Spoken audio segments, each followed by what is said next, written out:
Congratulations on your work so far, sisters.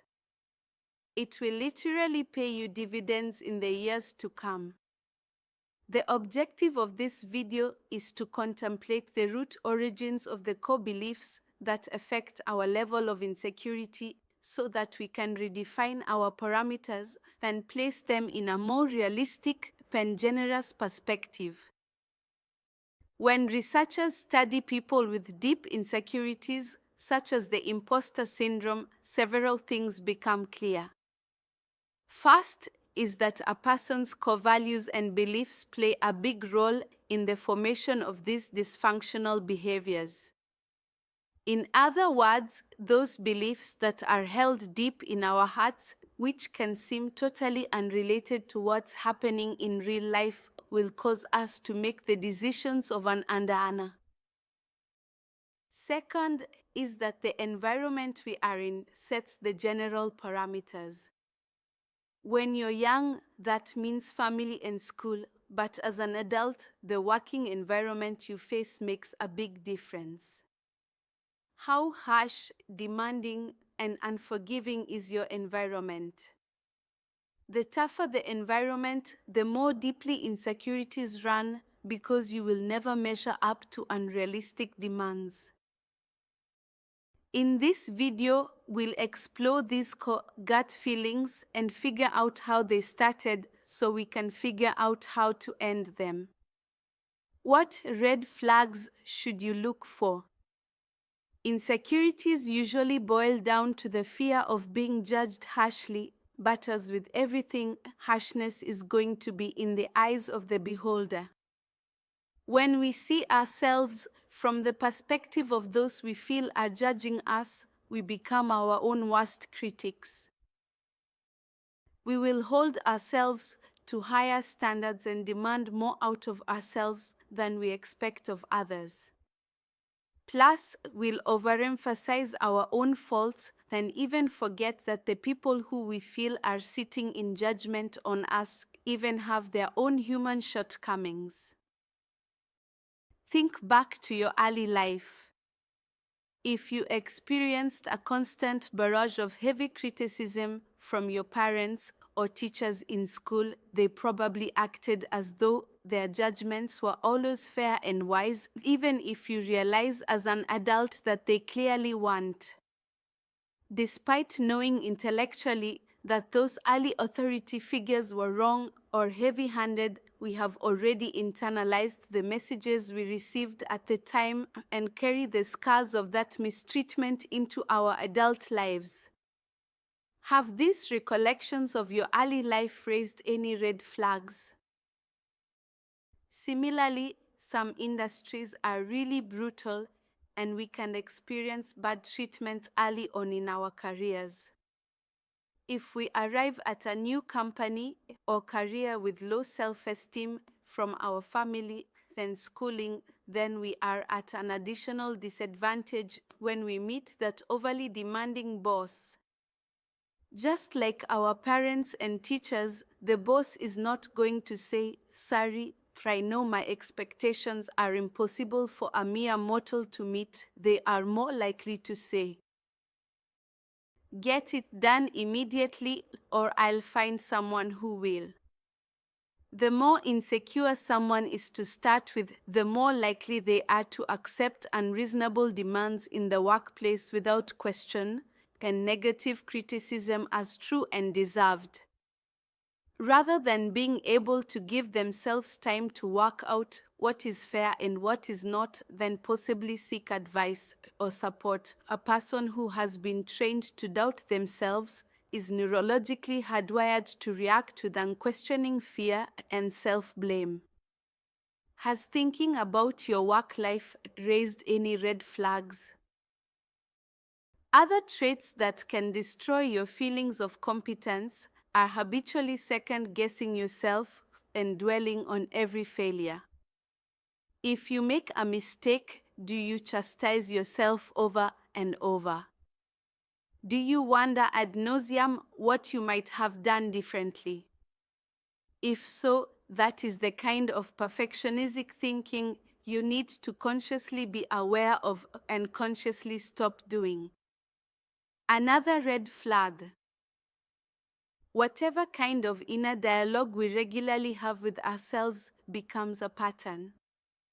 Each time you think about something in a negative way, you're digging your own hole a little bit deeper. If you're insecure to begin with, constant negativity can lead to a downward spiral that can be hard to escape. We'll work on ending these thought patterns in future videos. Apart from how we think and react based on our early life and work experience, there are also certain situations that women can find themselves in that are red flags for imposter syndrome. Dr. Clance, who was one of the women who first identified the imposter syndrome, identified 6 groups of women who tend to be more prone to imposter feelings, and Dr. John Harvey, who also writes on the subject, identified 2 additional groups. How many red flag situations can you identify from the following list that match your own circumstances? 1. When success comes quickly. You may have won an award where you were still very new to an industry or were promoted through the ranks of your organization much faster than usual. If this happened to you, you may feel you're not even sure how you did it and fear that you won't be able to repeat that early success. 2. When you're the first in your family to become a professional. You're likely to feel burdened by the responsibility of being the exemplar for the whole clan and the expectation that you'll continue to do well. 3. When you have very high-profile parents, you might feel incredible pressure to match your family's achievements and doubt that you would have been selected if you weren't so well connected. 4. When you're the first person in your minority group to achieve a certain professional standing. You'll feel the weight of expectations to represent your region, race, nationality, etc., and wonder whether you're the benefit of preferential treatment rather than having achieved on your own merits. 5. When you work alone.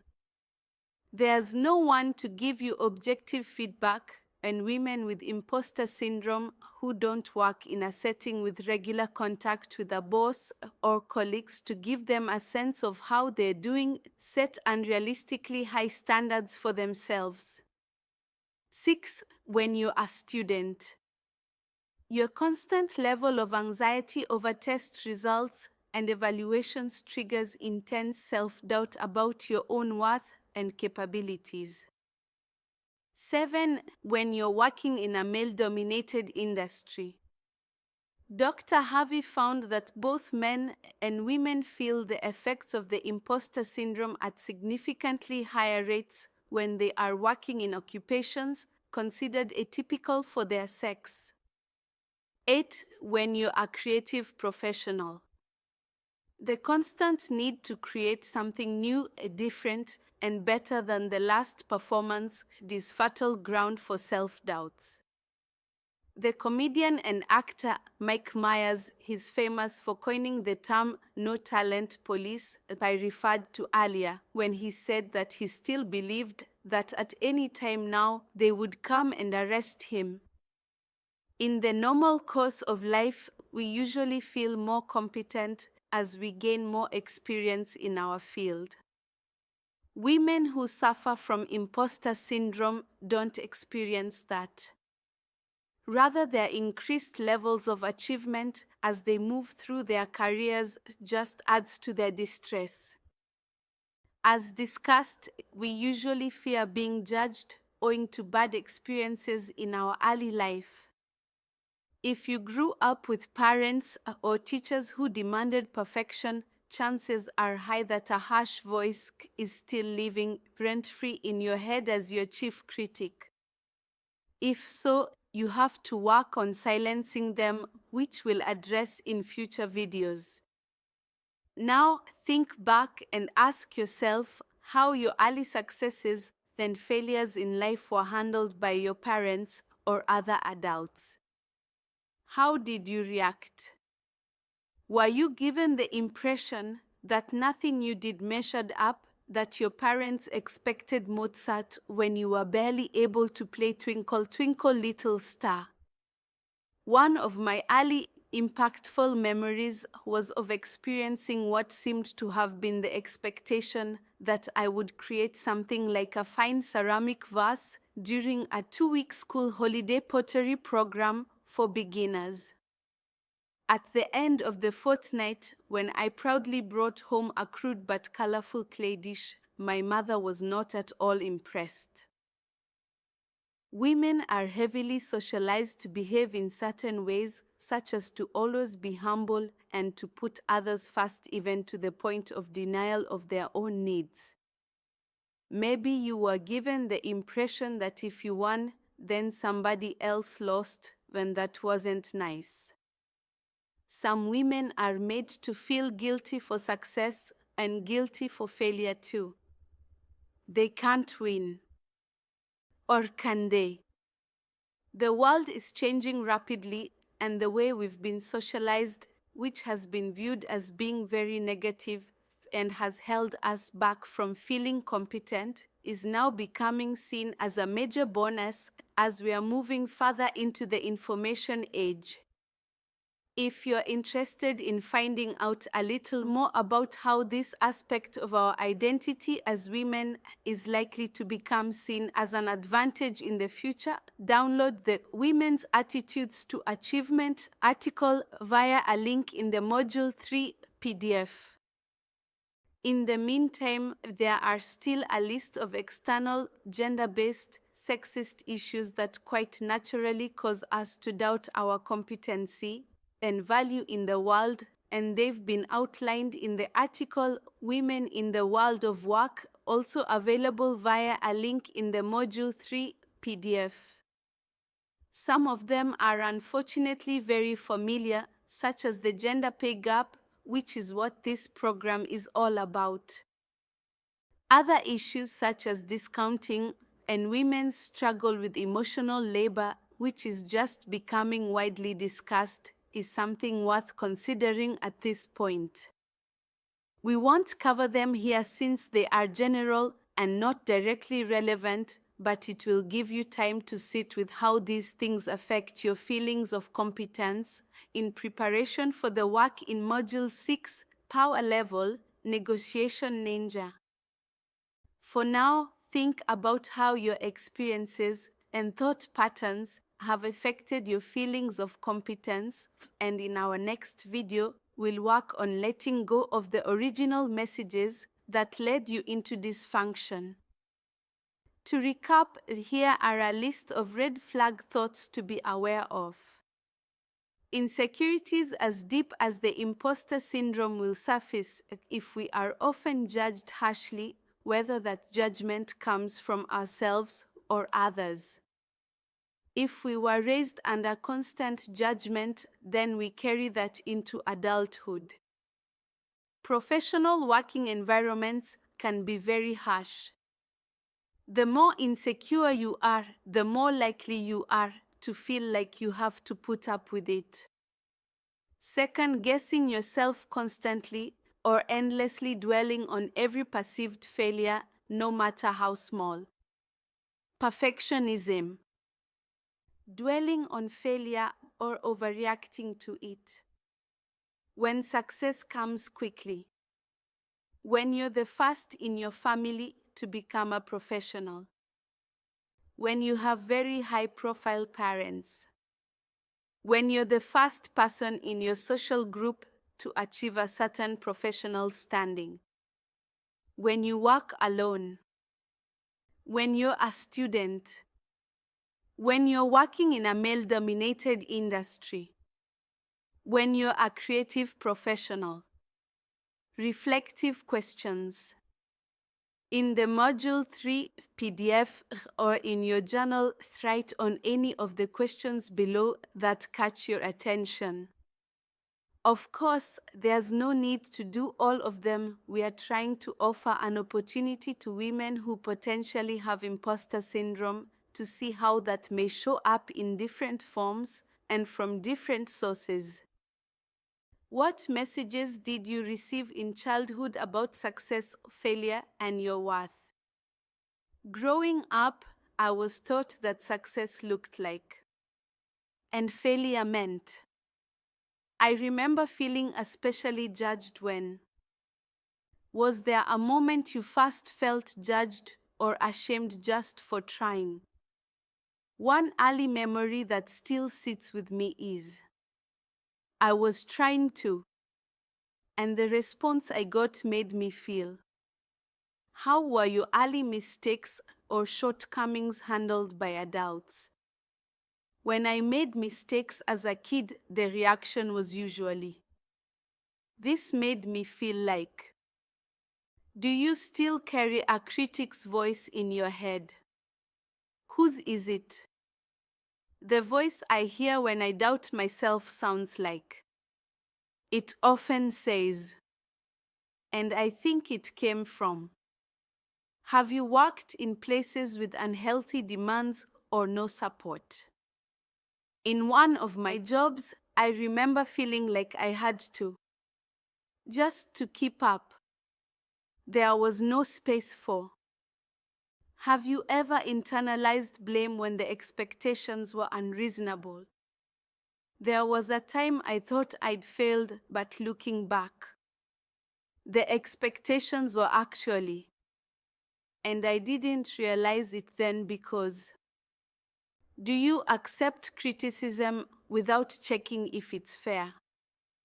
Who holds that power? I notice I often believe people when they say, even if it's not helpful. It reminds me of when. How has being taught to stay humble affected your relationship with ambition? I was told being humble means. And now I sometimes feel guilty when I wish I could believe that ambition is. Which red flag situations have you experienced, then how did they affect you? Pick one or more from the list I read out previously, such as when success comes quickly, when you're the first in your family to become a professional, when you have very high-profile parents. L. When you're the first person in your social group to achieve a certain professional standing, when you work alone, when you're a student, or when you're working in a male-dominated industry, when you're a creative professional. For example, I really relate to being the first in my family too. It brought up feelings like, and I often found myself thinking, do you panic about repeating success instead of enjoying it? After something went well, instead of celebrating, I found myself worrying about. I felt like it must have been luck because. Do you second guess your work even after praise? What story are you telling yourself? Even when people tell me I did a good job, my brain still says. It's like I don't believe them because. What would you say to your younger self about self-worth and capability? If I could sit beside her and whisper one thing, I'd say. I'd want her to know that. Even when she felt. In the next video, we'll discuss the good, the bad, and the ugly, and embrace it all to move forward. And I'm really looking forward to sharing the process with you. See you soon.